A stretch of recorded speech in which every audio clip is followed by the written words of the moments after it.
busy na naman si Kakulot gumawa ng bag. Kanina ba yung bag na ginagawa mo? Kay Tita Iya po. Sinisimulan na po niyang gawain. At purple ang kulay. Ano ba yan? Sling bag?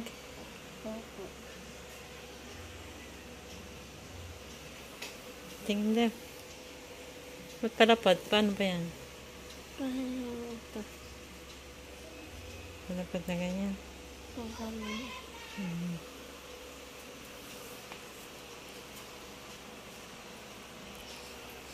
Ayan, at update ko po ulit kayo. Ayan na po yung ginagawa ni Kakulot.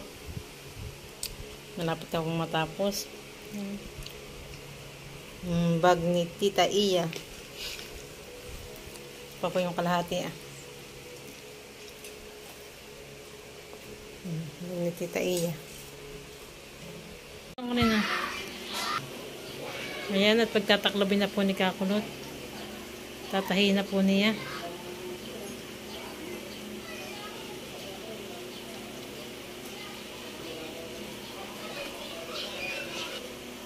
Ayan, pinagdikit na po. Kakulot.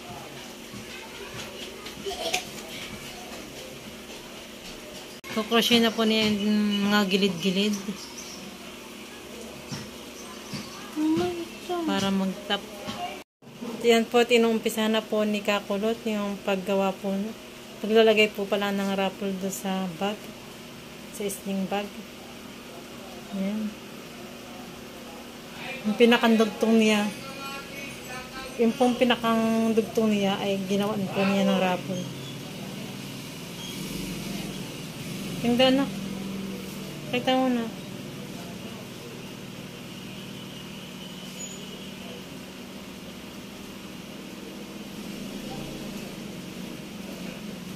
Tingin. Kita mo. Yan po yung pinakang raffle niya sa gilid. Ayan, at marami na siyang nagawa.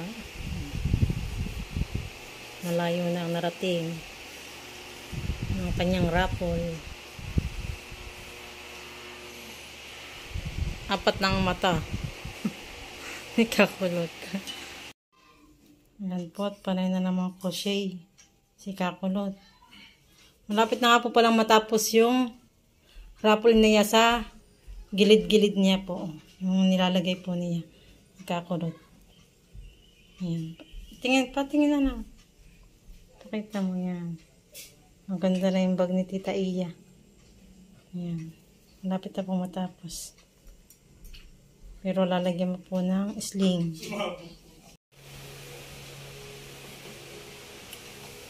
Ayan, at inilalagay na po ni Kakulot yung bulaklak.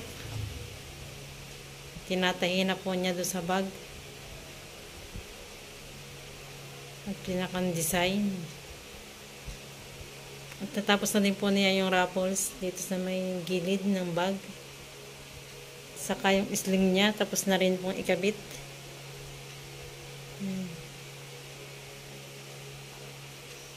Kahit naman yung nakabit na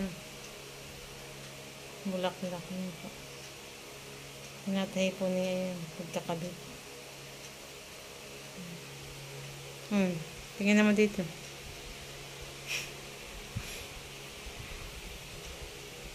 Busy po siya.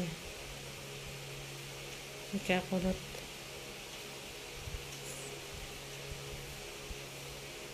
Sa pagkakabit ng bulaklak. Nasa bag ng Tita Iya niya. Ayan. Sige, antahi. Ayan, at tapos na pong ikabit ni Kakulot yung bulaklak. Tingin. Tapos na ikabit. Ayan, gawa na. Gawa na po. Yan na po ang kinalabasan ng bag ni Tita Iya. Ayan na. Yan na yung ginawang bag. Ayan. Ganda. Kahit mga 40, 50. Nanay.